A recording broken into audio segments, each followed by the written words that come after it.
este conversatorio es que ustedes salgan con una idea más completa de la dinámica en la práctica de la negociación entre un país y el Fondo Monetario para un programa de apoyo financiero.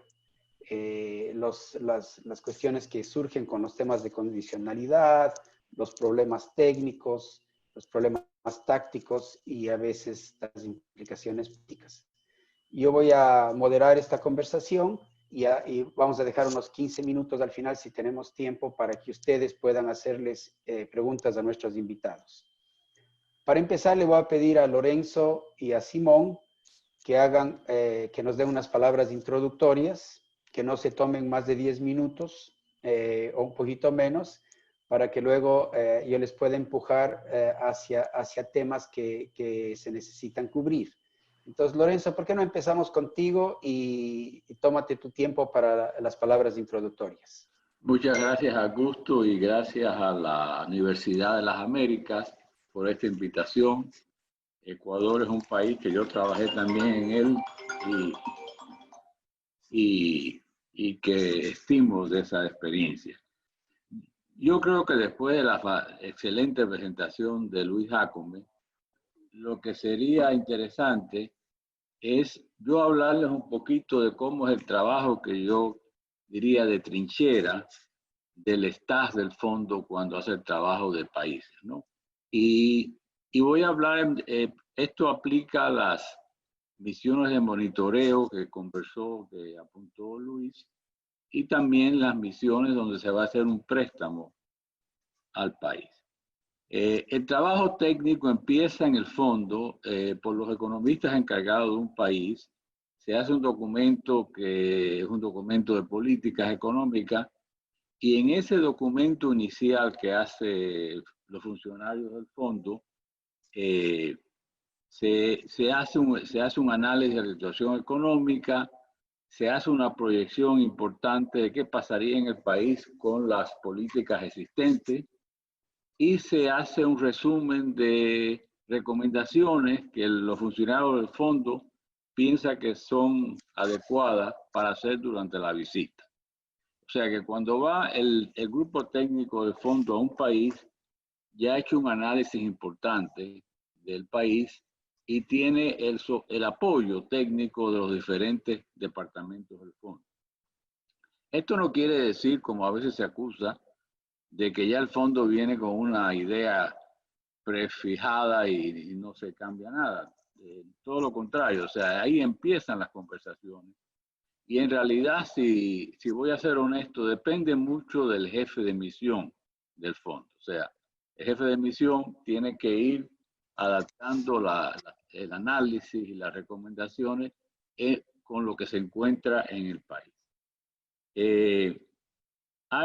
Entonces, se llega al país, se reúnen con las autoridades del país, pero empieza una semana, 10 días, que es un trabajo técnico, con funcionarios del Banco Central, con funcionarios del Ministerio de Finanzas y de Planificación, y entran toda una serie de elementos que es muy importante aquí, yo diría, las relaciones personales que se forman entre la misión del fondo, representantes del fondo y las autoridades técnicas del país. Le doy dos ejemplos ahí en ese sentido. Yo trabajé también en Brasil, fui representante en Brasil y jefe de misión de Brasil. Y yo le decía a los brasileños, esta es una reunión seria si el director de investigaciones económicas del Banco Central está presente, que es un gran amigo, Altamir López, porque ya Altamir López me había dado a mí más que información, se había probado que era una persona seria, que se podía conversar con él y negociar con él. Otro ejemplo, en un momento dado, cuando yo era jefe de misión a Ecuador, en 1988, 89, 90, Luis Jácome estaba de funcionario, de asesor del director ejecutivo para Ecuador, que era el doctor Alexander Kafka, que representaba a Brasil también. Y en esa situación varias veces Jacome y yo acabábamos negociando bilateralmente nosotros temas muy técnicos, muy específicos, pero a través de los años fuimos teniendo respeto uno del otro y facilitaba mucho las negociaciones. O sea, esto es bien importante darse cuenta que el país comprenda la opinión pública, que se hace un trabajo serio y se trata de hacerlo transparente y lo más concreto posible. En estas negociaciones, en estas conversaciones técnicas, pues se reafirma cuál es el escenario macroeconómico del país, se empieza a hablar qué pudieran dar tales medidas para resolver los problemas que existen. Y ahí, bueno, si es una negociación de un programa, pues se llegan a unos supuestos básicos de inflación, de crecimiento, balanza de pago, pero hay que llegar también a acuerdos muy concretos, por ejemplo, en el área fiscal, si hay que tomar medidas de tributación. En el caso de Venezuela, me acuerdo, fue toda una negociación de que se iba a instaurar el impuesto al valor agregado en un momento y se logró poner en un momento el impuesto al valor agregado, entonces vino otra administración después que lo quería quitar. O sea, tienen que haber pasos muy concretos cuando uno está hablando de un préstamo. Tiene otra cosa que es bien importante. El staff del fondo y las autoridades tienen que llegar a un acuerdo que las necesidades de financiamiento del país están cubiertas. Y aquí no solo es los recursos del fondo para fortalecer normalmente las reservas internacionales, pero están el aspecto de los otros multilaterales, el Banco Mundial, el Banco Interamericano, qué recursos pueden prestar, hasta qué punto hay acceso al sector privado externo, o sea, tenedores de bonos o bancos. En mi época, en el caso de Ecuador, era muy importante que los créditos oficiales de otros países, de gobiernos que se le llama del Club de París, que ellos realmente estarían dispuestos a dar un refinanciamiento de la deuda del país. Y por ese motivo me tocó ir a mí 2 veces a París a negociar con el Club de París y las autoridades ecuatorianas. Financiamiento bien importante, que se vea que la comunidad internacional está cooperando con el país. O sea, no hace ningún sentido, por ejemplo, que se dé un préstamo que básicamente vaya a pagarle la deuda a otro acreedor, que el fondo haga eso, ¿no? Entonces, hay que haber una cooperación de apoyarse todos los actores del momento. Las medidas que se toman muchas veces tienen un costo social. Eso, Jacome se refirió a ella. A veces hay que aumentar las tarifas eléctricas, hay que aumentar los impuestos, cortar gastos. Una cosa que mencionó Jacome también, que yo estoy completamente de acuerdo, es que gracias a Dios, a través de los años, el Fondo Monetario se ha vuelto más consciente de los problemas sociales del país, de la necesidad de dar ayuda social a los pobres, a los problemas de desigualdades económicas. Eso es una cosa que ha evolucionado y para bien, ¿no? Una cosa que hay que recordar también es que los créditos del fondo, como mencionó Jacome también, son de corto plazo. O sea que no, y los recursos del fondo son recursos de un fondo rotativo. Es dinero que han puesto todos los países que hay que cobrarlo. Entonces, en la formulación de políticas económicas hay que tener muy en mente esto. Con el problema de la pandemia se han dado recursos bastante importantes a muchos países y esto va a requerir políticas económicas muy cuidadosas en el futuro para poder ir pagando esta deuda. Esto no va a ser fácil y me preocupa a mí en general para la situación de los países y la situación de la finanza del Fondo Monetario. Bueno, una vez que se llega a un acuerdo, se hace el trabajo técnico, se llega a un acuerdo con las autoridades, empieza entonces otra rueda de negociación, yo diría. Se vuelve la misión a Washington, entonces hay que negociar un poco internamente. Usualmente la misión viene con un acuerdo que es un poco diferente con lo que se fue la idea. Y ahí el equipo del país tiene que negociar con los otros departamentos del Fondo Monetario, justificar lo que se está proponiendo. Una vez que se logra ese acuerdo, se va al director general del fondo, que él o ella a su vez lo presenta al directorio ejecutivo. Aquí hay una parte política también.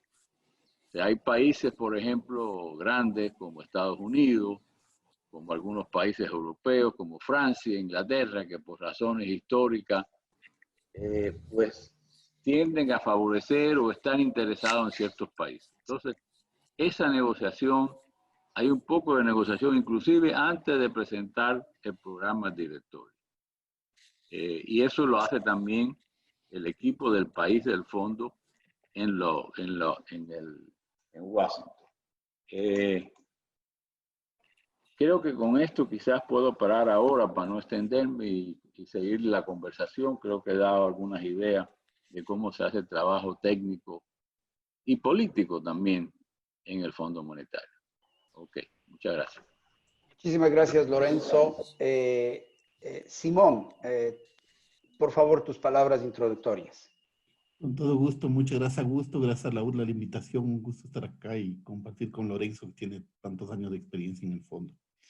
Quizás para complementar un poquito lo que menciona Lorenzo, tratar de aterrizar un poquito en cómo eso se traduce en el programa, para dar una idea, el programa que se acaba de acordar, al menos a nivel de staff por ahora con el fondo. ¿Cómo funciona típicamente la misión del fondo? Llega al país, en este caso no llega, sino que ha sido virtual las conversaciones, como creo que lo son con todos los países del mundo este rato por la pandemia. La misión duró, si uno ve el propio comunicado de prensa del fondo, cerca de un mes, entre fin de julio y fin de agosto. Y un poquito el trabajo, ahí hay mucho del trabajo técnico que mencionaba Lorenzo, ¿no es cierto? Lo que a veces se llama la programación macroeconómica, o sea, tratar de, digamos, mirarle al Ecuador y a la economía ecuatoriana en detalle e ir viendo parte por parte qué pasa. Entonces, ahí hay típicamente 4 grandes sectores de la economía que se revisan. El uno es del sector real, o sea, qué expectativas de crecimiento económico se tiene para este año y los que vienen. Ahí la pandemia ha sido un tema bien complicado porque está afectando a muchos países del mundo el crecimiento y hay una caída muy fuerte este año por la paralización, el confinamiento y tal. Asociado a eso, los temas de inflación, de desempleo, del cómo iba a impactar. Entonces, es como la parte real que da como el contexto. Luego hay mucho trabajo técnico en la parte fiscal, como menciona Lorenzo, ¿no es cierto? Porque hay que revisar en detalle qué es lo que se espera para el Ecuador, tanto este año como los años que vienen de la parte fiscal, tanto lo que técnicamente se llama el sobre la línea, o sea, ingresos y gastos del Estado. En el caso ecuatoriano, por ejemplo, ingresos petroleros, ha habido mucha variación de los precios de petróleo con el COVID y lo que se puede venir. Ingresos tributarios, con el efecto de la pandemia en la economía, obviamente los ingresos tributarios se achican. Pues hay que hacer buenas estimaciones técnicas de qué implique eso, cuáles impuestos van a caer más o menos, cuánto tiempo tardan en recuperarse, cosas de ese estilo. Cómo les va a ir a las empresas públicas, y luego los gastos públicos, los sueldos y salarios, el pago de pensiones, etcétera, pero también toda la parte del gasto social, los bonos de transferencia, los que hay en el Ecuador, el bono de desarrollo humano, y los nuevos bonos que a raíz del COVID se han creado o el gobierno ha ido ampliando para tratar de llegar a los sectores más vulnerables frente a la pandemia y cómo se les llega. Gastos corrientes, donde puede o no tiene margen el Estado para hacer un poco de ahorro en lo no indispensable dado el contexto, y lo mismo en gastos de capital. Entonces, cuando se hace todo este trabajo que es muy técnico, que hay muchas idas y vueltas con muchas instituciones del Estado y tal, eso es cómo quedaría el déficit. Y luego, a lo que decía Lorenzo, cualquier programa con el fondo necesita estar financiado, es decir, que el hueco fiscal, el déficit de arriba de la línea, el ingresos menos gastos, tiene que estar compensado con financiamiento de quien quiera que sea para cubrir ese hueco. Y el financiamiento en el caso ecuatoriano viene esencialmente de tres, cuatro grandes actores. Viene en el lado externo de los multilaterales, aparte del fondo, los demás multilaterales, los bancos de desarrollo, el Banco Mundial, la CAF, creo que Fidel hablará de eso un poco más adelante, pero el fondo tiene relaciones de trabajo a diarias con ellos y entonces puede, junto con las autoridades, discutir en detalle qué programas van a venir, cuánta plata vendrá del Banco Mundial y del BID, de esa plata cuánto es de proyectos y cuánto es de libre disponibilidad, o sea que llega el Estado para gastar en lo que quiera, o de proyectos viene para gastar en los fines de los proyectos. ¿Cuánta plata puede venir de bilaterales? En el caso ecuatoriano, China es un actor importante, es decir, en neto, ¿cuánta plata va a venir de China versus cuánta plata hay que repagarle a China en el año? Porque eso es financiamiento el año. Y en la parte de deuda interna, si hay algo de financiamiento que puede provenir del BIES o del IES, o si necesita el IES más plata este año para pagar pensiones, y los bonos de deuda interna, ese tipo de cosas. Entonces, todo ese trabajo llega a decir, ok, tengo un déficit, tengo una fuente de financiamiento y muchas veces en ese trabajo hay un hueco, queda un hueco faltante, ¿no es cierto? Y la idea es que parte de ese faltante lo cubre el fondo o lo cubre en apoyo con otros multilaterales o se vea otras alternativas. En el caso ecuatoriano hay una fuente adicional de cubrir el hueco, que ha sido este año la renegociación de la deuda externa, porque eso ha permitido dejar de pagar intereses que estaban sobre la línea como pagos que había que hacer y que ahora ya no hay que hacer, digamos así, o este año ya no hace falta, entonces ayuda a cubrir el hueco. Entonces, ese es como un trabajo grande. Y luego hay dos sectores más que se revisan, el sector externo, cómo le va la balance de pagos de la economía, exportaciones, importaciones, ingresos de capital, cosas así. Y el sistema financiero y el Banco Central, cómo está el balance del Banco Central, cómo cuadran las cuentas, los pasivos y activos del Banco Central, y cómo está el sistema financiero, qué se puede esperar en cuanto a créditos de la banca al sistema privado, cómo ese crédito es consistente o no con el crecimiento económico. Entonces hay mucho de consistencia en todo esto, asegurarse que lo que se pone en la parte externa cuadre con lo que se puso en la parte fiscal, que el crecimiento esté consistente con los ingresos, etcétera, ¿no es cierto? Muchos cruces técnicos para ver que sume. Una vez que se tiene ese trabajo, que es muy técnico y muy de detalle, hay como varios temas importantes que la misión negocia con las autoridades. Un tema, por ejemplo, es qué tipo de acuerdo se va a llegar. Creo que Luis Jacobi nos dio un buen resumen de los distintos acuerdos posibles. En el caso ecuatoriano, la discusión seguramente habrá estado básicamente entre tener un stand-by, que es un acuerdo un poco más de corto plazo, con un IFF, que es un acuerdo de 3 años de facilidad extendida. Las ventajas y desventajas ahí son que el stand-by es más corto plazo y quizás, dado el contexto del Ecuador y el hecho que es un gobierno que está acabando, es típicamente el instrumento más razonable, pero al mismo tiempo, mientras en el IFF los plazos del crédito del fondo son más largos, entonces en este caso quizás para el Ecuador el haber llegado a un acuerdo de facilidad extendida tenía la ventaja de que el repago va a demorar más tiempo, tenemos más años para pagar, se empieza a pagar más tarde, y eso ayuda a que la sostenibilidad de la deuda pública con el tiempo sea más fácil de lograr. Ese es un tipo de temas. El segundo tipo de negociación es las metas del programa, o sea, cuánto finalmente va a ser el déficit fiscal, y eso depende en parte de cuánto de financiamiento hay. Creo que en esta vez el Ecuador tiene un programa muy excepcional. ¿En qué sentido? Por un lado es uno de facilidad extendida pese a que estamos cerca de elecciones. Por otro lado, el monto del acuerdo es muy grande. Este monto de 6,2 billones va más allá de lo que mencionaba Luis Jacome, se puede obtener del fondo para un acuerdo, entre comillas, normal, digamos, de acceso ordinario, que se llame en función del tamaño del país, de la cuota que tiene en el fondo y tal. El Ecuador tiene una cuota en el fondo de algo, un poquito menos de $1.000 millones. Entonces, el acceder a eso implicó para el Ecuador tener un acuerdo, como llaman, con acceso excepcional, o sea, ir más allá del acceso normal de la cuota, sino pedir más. Y además, la otra gran diferencia es que esos 6,2 millones, $1.000 millones, 4.000 de esos 6,2 están llegando este año, estarían llegando entre septiembre y diciembre de este año. Y entonces es un montón de plata para el Ecuador.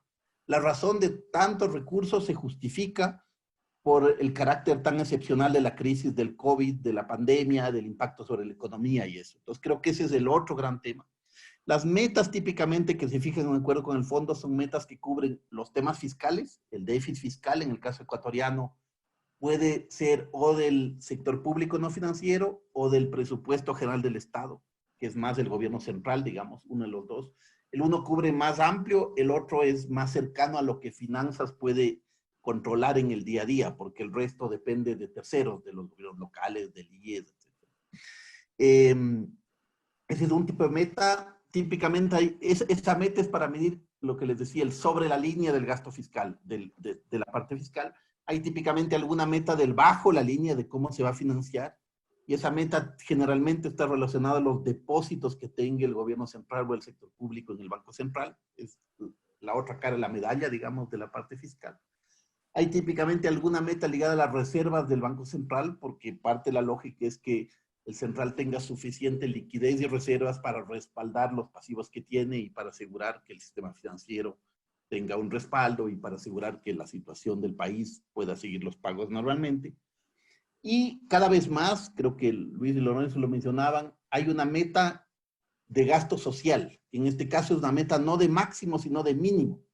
El fondo le pide al Ecuador que hay un mínimo de gasto social que permita cubrir a los sectores más pobres en este contexto, en el contexto tan difícil de la pandemia, como asegurar que los sectores más vulnerables, más pobres, más informales sigan recibiendo algo de plata para sobrevivir en estos momentos, y que ese gasto social se proteja pese a que se haga esfuerzos de otras cosas, de otra reducción de gastos. Entonces creo que de estas discusiones surge la condicionalidad del acuerdo. Y finalmente lo que negocia la misión también con las autoridades son dos documentos. Un documento, el de Memorándum de Políticas Económicas y Financieras, que más o menos se resume lo que piensan hacer las autoridades y a lo que se comprometen. Y un documento más técnico que se llama el Memorándum Técnico de Entendimiento, TMU en inglés, en que están todas las metodologías, definición, cómo se va a medir tal meta, cómo se cruza, porque hay muchos temas de definición de qué cuenta, qué no cuenta, qué entra, qué no entra, etcétera. Y ese es un poco el contexto. No sé si eso quizás a gusto para dar una película de ya medio técnica de qué es lo que entra en un acuerdo. Magnífico. Yo creo que con esto tenemos una linda introducción a lo que hay que negociar y las complicaciones que hay que negociar. O sea, muchos ecuatorianos e incluso los miembros de los medios tal vez no han tenido, digamos, el detalle de todo lo que hay que hacer, la minucia técnica que hay que trabajar para poder tener bien los estimados macroeconómicos. Muchas gracias por estas aclaraciones y por el proceso. Yo quisiera empezarles haciendo la pregunta obvia que está en la mente de casi todos, y es ¿por qué, después de esta descripción de Lucho Jácome y lo que ustedes dicen, la impresión que uno tiene es que el Fondo Monetario es una institución benigna que se creó para ayudar al mundo, para ayudar a que los países atraviesen de mejor manera momentos difíciles? ¿Por qué tiene entonces el fondo esa imagen tan mala, particularmente en América Latina? Me da la impresión de que esa imagen ya no es tan mala en el Ecuador, pero ¿a qué se puede atribuir esto? ¿Cuánto de eso es justificable? ¿Creen ustedes que eso está corrigiendo? Entonces, les agradecería sus pensamientos sobre este tema de qué puede ayudar a explicar la mala imagen que tiene el fondo, digamos, en la mente de muchos habitantes de América Latina.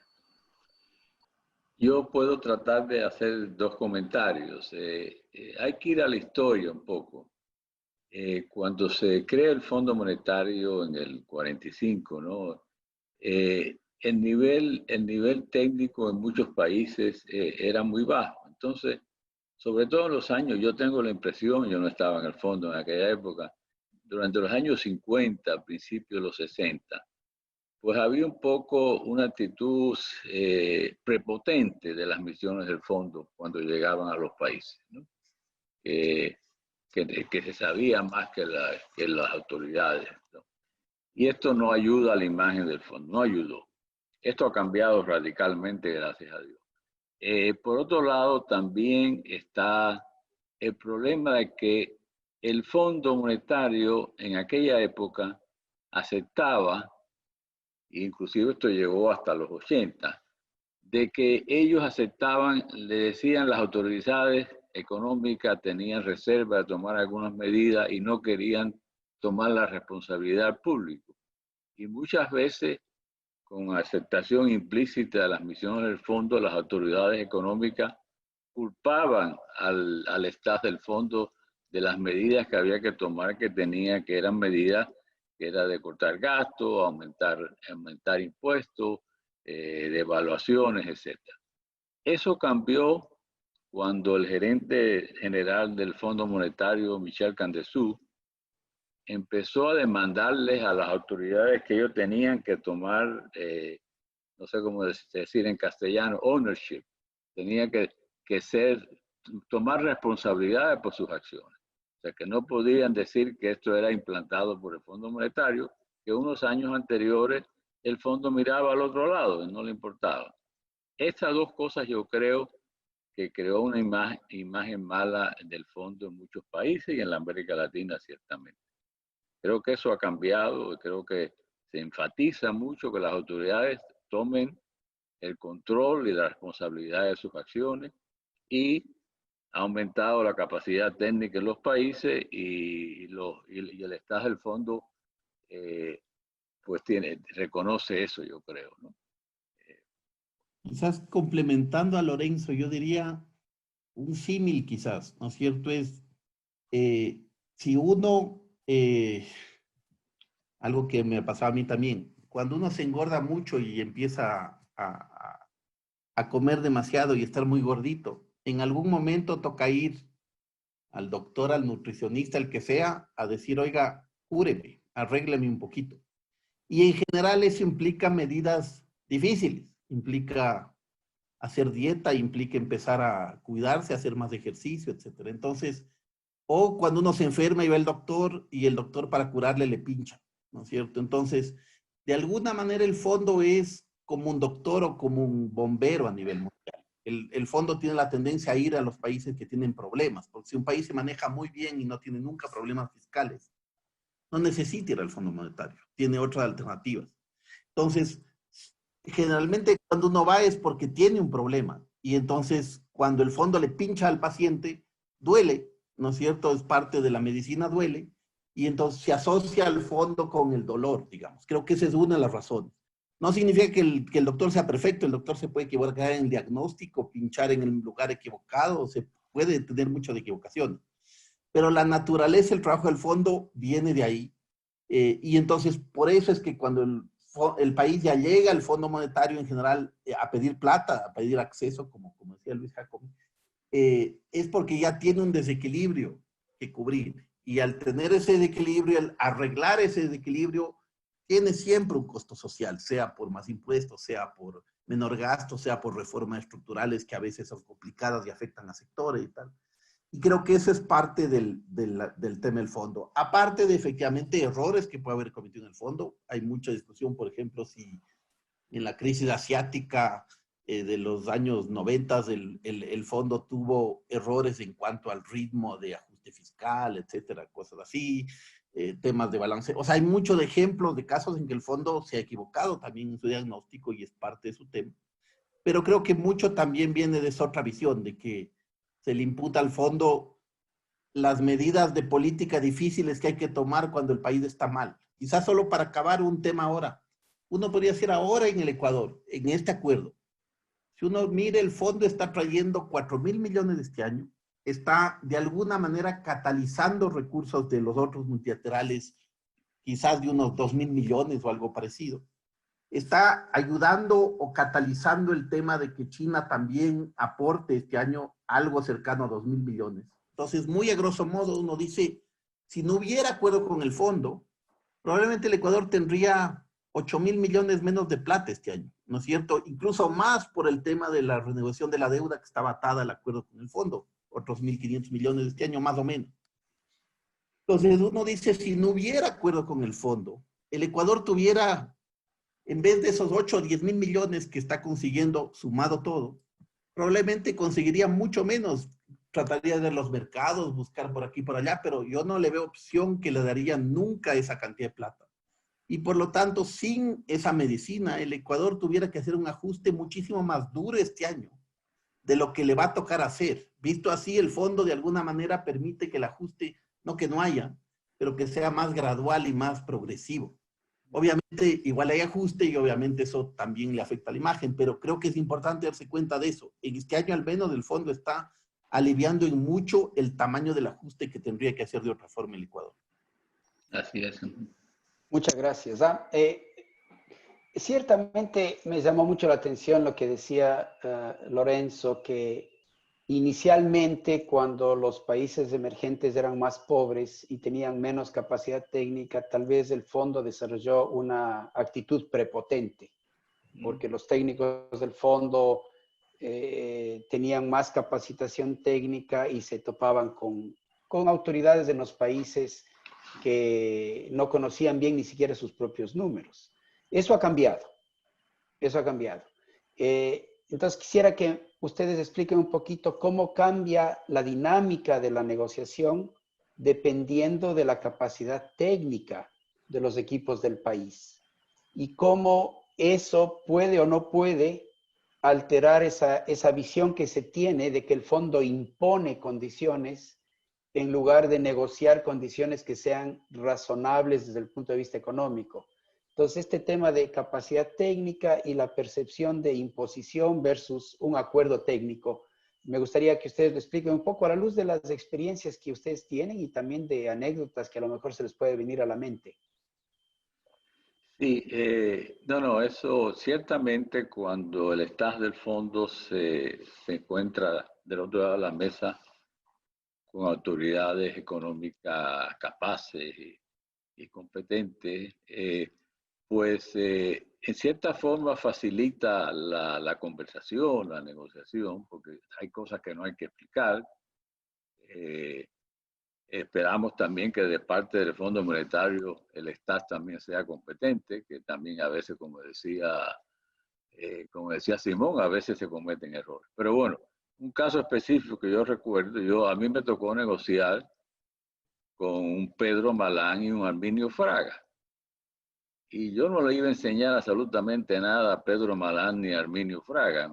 Todo lo contrario, muchas veces aprendí de ellos. Pero era una negociación de mucha altura y se podía ir rápidamente a hablar de temas más profundos, ¿no? De reformas estructurales.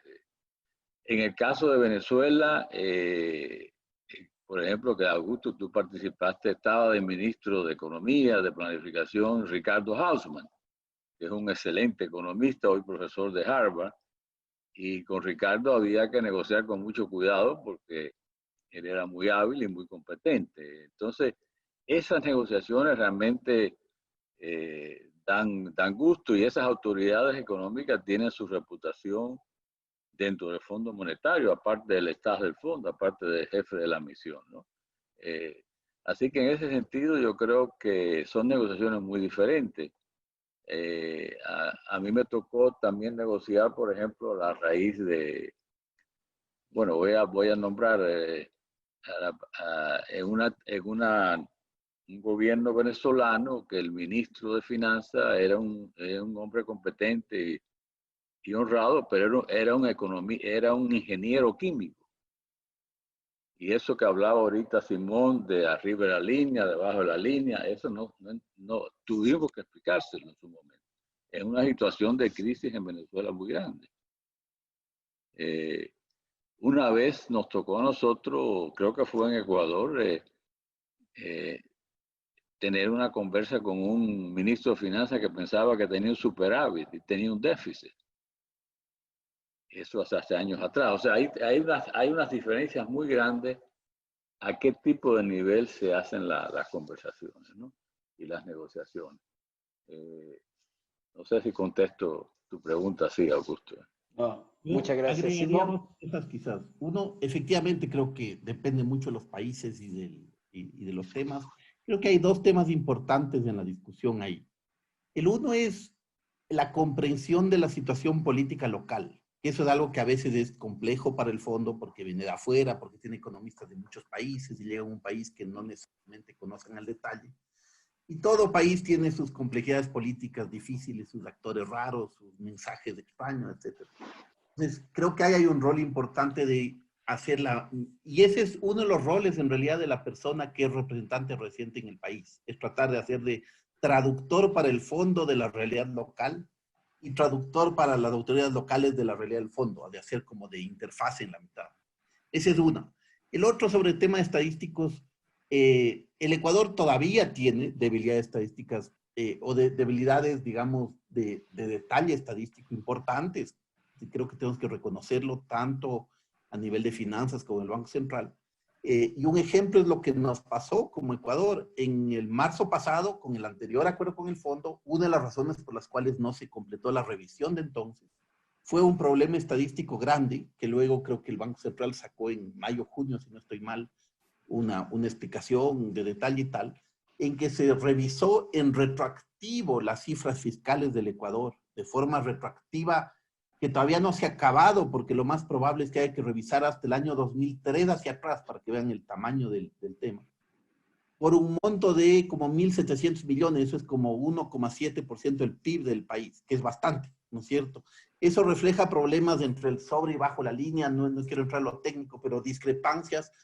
Por ejemplo, porque la forma en que un gobierno local contabiliza cierta plata que le llega puede ser distinta a la forma en que el gobierno central contabiliza ese otro. Entonces, cuando se suman los dos, se está sumando peras con papas y luego no suma bien, digamos, cosas de ese estilo. Entonces, sí hay todavía, y el Ecuador tiene que hacer esfuerzos importantes, y en eso el fondo es bien útil, para medir de la misma forma que se mide en todo el mundo lo mismo, que el déficit fiscal se mide igualito, que la Reserva Internacional se mide con la misma metodología, y entiendo que el fondo está ya, incluso por ahora, en procesos de asistencia técnica al Ecuador en ese tipo de ámbitos, y creo que eso es útil, más allá de que se lleve un acuerdo, no de quién sea el presidente, de lo que sea. Tal vez los amigos periodistas no conocen algo que a mí me llamó mucho la atención cuando trabajé en el Fondo Monetario en mi etapa temprana de la carrera, y que es que el Fondo Monetario constantemente está haciendo estudios de programas pasados y está tratando de extraer lecciones, qué funcionó, qué no funcionó en programas pasados, qué hizo bien el fondo, qué se hizo mal, qué hay que cambiar. Entonces, hay más reflexión interna en el fondo de lo que tal vez se piensa fuera. Quizás ustedes pueden acordarse de algo de eso y contarles a los periodistas de aquí qué lecciones más o menos se han extraído a través de esos estudios, cuándo funcionan mejor los programas y cuándo no funcionan bien. Algo de que ustedes puedan recordar de su experiencia con respecto a las propias reflexiones del fondo de qué funciona bien o qué no ha funcionado bien y qué puede mejorarse.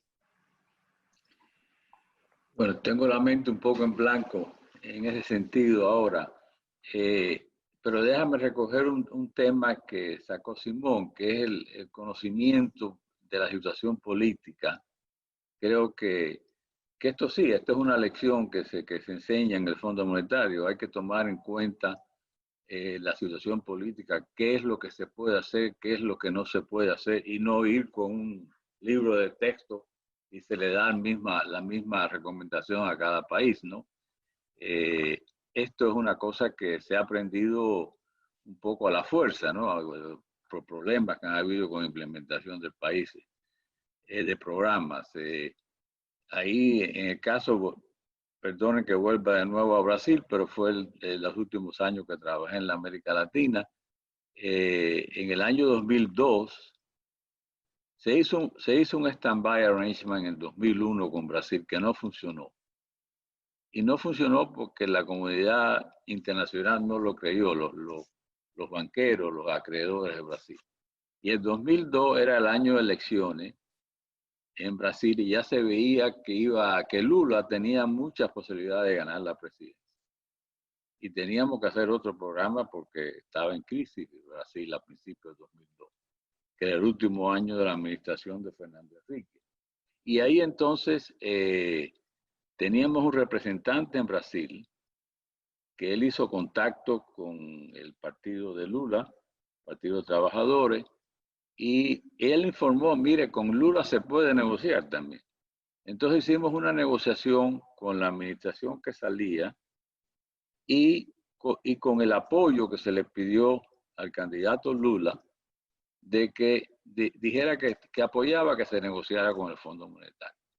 Entonces, estoy trayendo aquí varias ideas, ¿no? Fue el reconocimiento de la situación política del país, el hecho de que había que tomar en cuenta eso y el trabajo bien hecho del representante del fondo de identificar las posibilidades. Y se hizo un programa económico en Brasil en el 2002 que funcionó. Ese sí funcionó. Bien. La otra cosa quizás de lecciones de los programas del fondo que se me ocurre es quizás un poco de ser más cauteloso en estimar el rendimiento de las políticas, por ejemplo, tributarias, que no muchas veces son menores de lo que se piensa. O sea, todo un contexto de cómo tomar en cuenta diferentes factores que afectan los ingresos del gobierno se ha ido mejorando y se ha ido identificando medidas que funcionan y medidas que no funcionan en el área fiscal. Yo mencionaría dos, tres temas que creo que el fondo ha hecho algo de introspección interna para evaluar errores. El uno, el que mencionaba, creo que en la crisis asiática efectivamente hubo, quizás las recetas del fondo fueron a demasiado esfuerzo fiscal inicial y eso de alguna manera le dañó no le dejó al crecimiento que vuelva a surgir y eso a su vez tuvo problemas sobre los temas financieros. Entonces quizás más que en la receta en sí, en el timing de la receta y el momento. La relación con el sistema financiero es algo que el fondo ha ido aprendiendo y que históricamente era bastante ignorante, creo yo, en cierto momento. Yo estuve en el Banco Central en el 99, cuando la crisis acá en el Ecuador, y me acuerdo haber tenido reuniones con 2 misiones en simultáneo que estaban del Fondo Monetario en el país, y que sobre el tema financiero daban 2 sugerencias totalmente opuestas, la una de la otra, para dar una idea de lo complejo que era. La una venía de un departamento de Western Helm, la otra venía del departamento, y no era tan fácil el tema. Creo que sobre el tema de reformas financieras, el fondo mucho tiempo, o en la parte de apertura de capitales, el fondo mucho tiempo era un poquito miope, decir, no, hay que abrir la cuenta de capitales siempre, y creo que hay muchos casos de ejemplos en que el fondo ha aprendido ahora de que no siempre esa es la mejor opción según los momentos. Y en la parte política creo que uno de los temas que sigue siendo bien importante, como decía Lorenzo, para el fondo es la relación, el entendimiento de la política local. Yo fui representante en Bolivia del fondo durante 3 años. Me tocó una época convulsionada, estuve con 5 gobiernos sucesivos de Bolivia en esos 3 años. Para que vean que hay países que nos ganan al Ecuador en ritmo de cambio de gobierno en ciertos momentos. Y claro, había que conversar mucho con los distintos actores. Yo me acuerdo de Evo Morales, era entonces por muchos años líder de la oposición, luego fue presidente, yo estuve los primeros meses de Evo en el poder. Y había muchas conversaciones con el equipo de Evo Morales y también con Luis Arce, que es el actual candidato del MAS a las elecciones en Bolivia, que entonces dirigía el área de reservas internacionales del Banco Central, era mi vecino de oficina, nos veíamos todos los días porque coincidíamos. Y Luis Arce es un hombre con quien se puede hablar de muchas cosas de economía porque sabe bastante cómo funcionan los mercados internacionales y tal. Y muestra que más allá de temas ideológicos, creo que eso digamos, el tender puentes es algo que quizás a veces aprendió bastante el fondo, pero todavía le falta a veces en ciertos temas. Muchas gracias. Vamos ahora a un tema un poquito práctico que seguramente también está en la mente de los periodistas y que es ¿cómo va a funcionar si este programa que tenemos ahora acordado con el staff del Fondo Monetario se aprueba por su directorio? ¿Cómo va a funcionar en cuanto a metas, revisión de metas? ¿Qué hay que esperar en los, digamos, los varios hitos del programa? Luis, y creo que Lorenzo y tú, Simón, mencionaron que habría un gran desembolso una vez aprobado el programa. Pero luego se fijan metas trimestrales y me gustaría que ustedes expliquen un poquito a los periodistas cómo va a ser eso, qué hay que esperar, van a haber nuevas misiones o no, y qué pasaría si es que cómo maneja el fondo los casos en donde si no se cumplen las metas, cómo funciona ese tema. Bueno, yo creo que el acuerdo es aprobado ahora a fines de septiembre, empieza a funcionar, va a haber metas ya para diciembre, usualmente las metas son trimestrales. El cumplimiento de las metas de diciembre se podrán verificar, no sé, tiempos, posiblemente demora varias semanas, en febrero, y ahí viene entonces, ahí tendrá que venir una conversación entre el fondo y las autoridades, que entiendo que todavía, dado cómo van a ser las elecciones, van a ser las mismas autoridades que firmaron el acuerdo, ¿no? Después, el gobierno cambia, como cambia en muchos países durante un programa con el fondo. El programa existe, ¿no? Y entonces las autoridades en principio debían sujetarse a cumplir esas metas, las nuevas autoridades. Si no se cumplen esas metas, bueno, hay toda una práctica de revisar metas, de una nueva negociación, qué pasó, cómo se puede corregir el destino de estas actividades económicas. Se trata de llegar a un acuerdo de nuevo, que puede que cambie un poco, a veces más radicalmente los programas, y se tiene que ir de vuelta al directorio ejecutivo del fondo para que se apruebe eso, ¿no? Es una dinámica bien rápida a veces de cómo cambian las cosas, ¿no? Pero las metas siguen ahí, las condiciones también. A ver, ¿cómo funciona en el caso de este acuerdo del que se estaría cerrando? Yo entiendo, y de acuerdo a los documentos que han sido públicos y tal, este año habría 2 desembolsos, cada uno de 2.000 millones, que sumarían entonces 4.000 millones. El primero sería junto con la aprobación del acuerdo, o sea, si se reúne fin de septiembre el board, lo desembolsan unos 1, 2, 3 días después.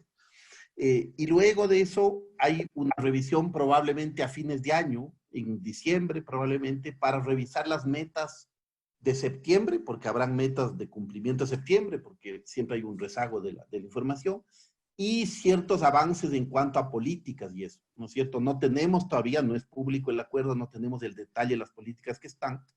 Uno puede pensar que dado que el COVID ha sido tan fuerte este año, las metas de ajuste, digamos, este año serán más temas de restricción de gasto, de priorizar bien el gasto público, etcétera.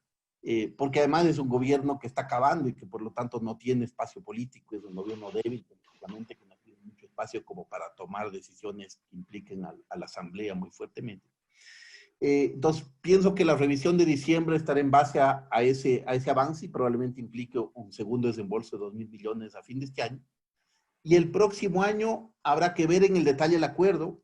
Podrían haber metas o trimestrales o cuatrimestrales del próximo año.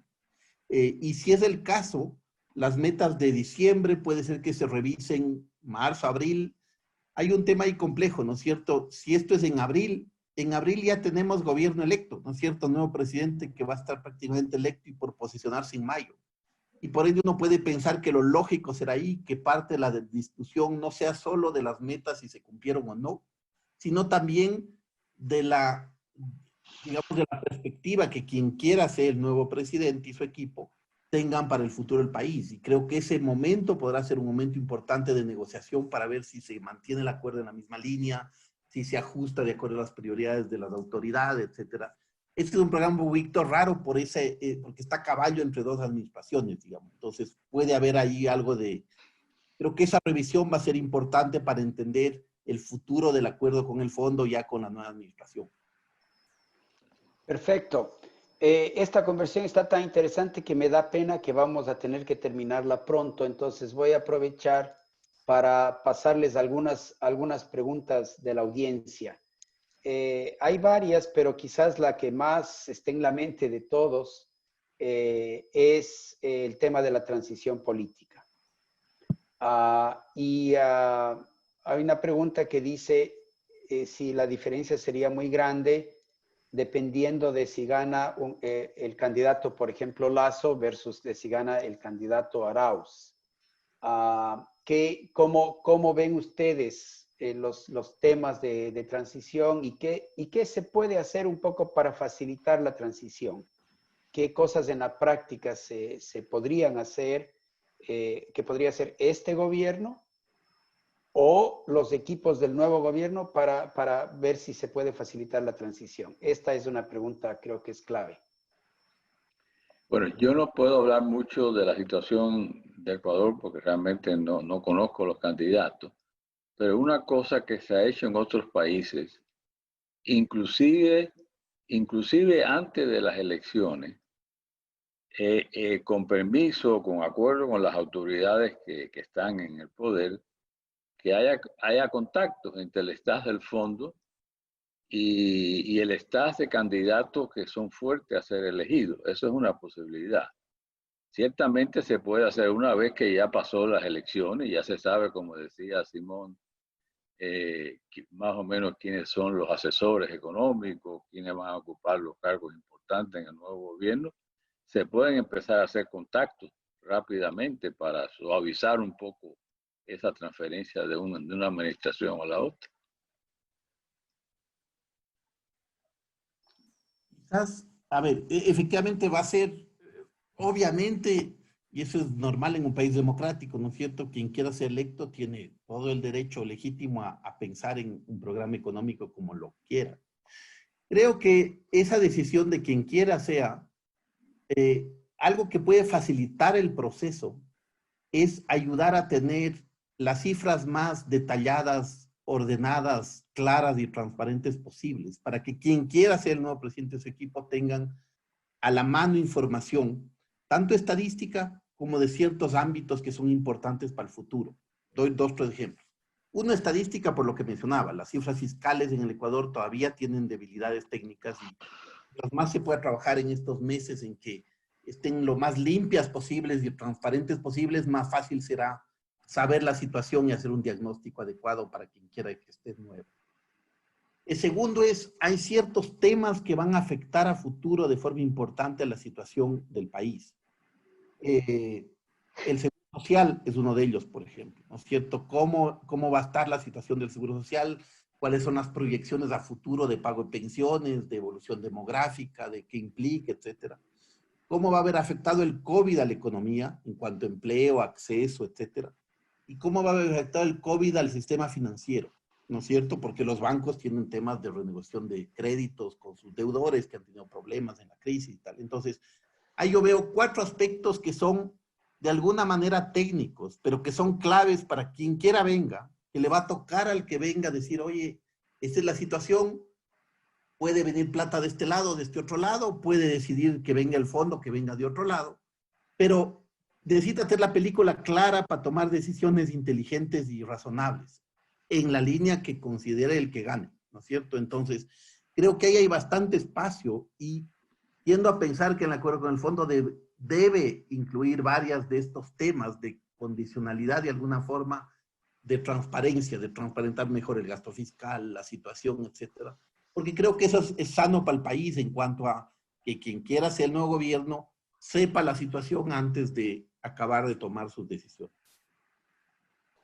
Bueno, hay dos preguntas más. Hay varias preguntas, pero déjeme tomar dos que me parecen relevantes. La una viene de Bolívar Álvarez y él dice, es bastante obvio que el programa con el fondo va a ayudar debería ayudar a ajustar la economía, pero ¿qué es lo que va a generar crecimiento? Entonces me parece que esa es una pregunta de si el fondo está dando suficiente atención, no solo al tema del ajuste fiscal, sino también al tema del crecimiento, y si lo va a hacer o si lo hace, ¿cómo se podría hacer? Bueno, yo tampoco no conozco nada el acuerdo nuevo, pero obviamente, y esto es un tema un punto que hizo Luis Jacón en su presentación, el hecho de que hay un acuerdo con el fondo, que hay una estrategia económica clara de cómo afrontar los problemas de la pandemia, los problemas de la caída de los ingresos del petróleo, eso va a dar confianza y eso va a dar incentivo a la actividad económica, que se invierta más, que los negocios sigan abiertos, o sea, y eso va a crear crecimiento. Esa es una respuesta genérica, no sé los detalles de Ecuador, pero eso se puede decir. Esa es una. Efectivamente, la confianza, la baja del riesgo país, la reestructura de la deuda, todo eso puede ayudar a que haya algo más de confianza. Pero las decisiones más de política van a tener su impacto. Es decir, es inevitable que el Ecuador, creo que Vicente lo explicó bien más temprano, tenga que hacer un ajuste gradual en el tiempo de su situación fiscal, porque nunca va a haber tanta plata para financiarnos de ese tamaño de déficit de forma permanente. Pero la forma de hacerlo impacta en el crecimiento económico. Es decir, es distinto si uno reduce solo gastos y qué tipo de gastos reduce. Es distinto si uno cambia la estructura tributaria y reemplaza ciertos impuestos por otros. Hay impuestos que ayudan más al crecimiento que otros. Es distinto si se anuncia algo de mediano plazo que dé más o menos certidumbre a quien quiera invertir en tal para saber qué va a pasar de la forma X, Y o Z. Y hay un tema junto al crecimiento que va a ser bien complicado y que muchos países del mundo este rato enfrentan. El COVID revela y tiende a ser un tema que afecta mucho más a ciertos sectores de la sociedad que a otros. Y el Ecuador, como Latinoamérica, es un país bastante desigual. Y por lo tanto, tratar esas inequidades también ayuda a tener sostenibilidad política y sostenibilidad social, ¿no es cierto? Que ayuden a que uno piense que el tema económico se pueda mantener estable, porque lo uno va con lo otro. Entonces, creo que la forma de hacer las medidas va a depender. Y en eso el fondo no es, no es que llega con una receta y dice, tienen que subir el IVA a tantos puntos, o tienen que bajar tanto, o subir el impuesto a la renta, o bajar el gasto público. El fondo en general discute con las autoridades de turno que tienen un menú de opciones, digamos. O sea, una cosa es tener que hacer ajuste, pero uno puede hacer ajuste de varias formas. Y eso al final depende en buena parte de lo que las autoridades decidan, siempre y cuando luego se traduzca en números, sea de forma bien evaluado, como decía Lorenzo, no se sea demasiado optimista en ciertas medidas, en que a veces se cree demasiado que van a lograr cosas y no lo logran, etc. Pero el mix de medidas puede tener un impacto importante en crecimiento. Los temas de reforma laboral, por ejemplo, pueden tener impacto, etcétera. Entonces, sí hay varios temas. Sería muy largo hablar en detalle, pero creo que ese mix cuenta.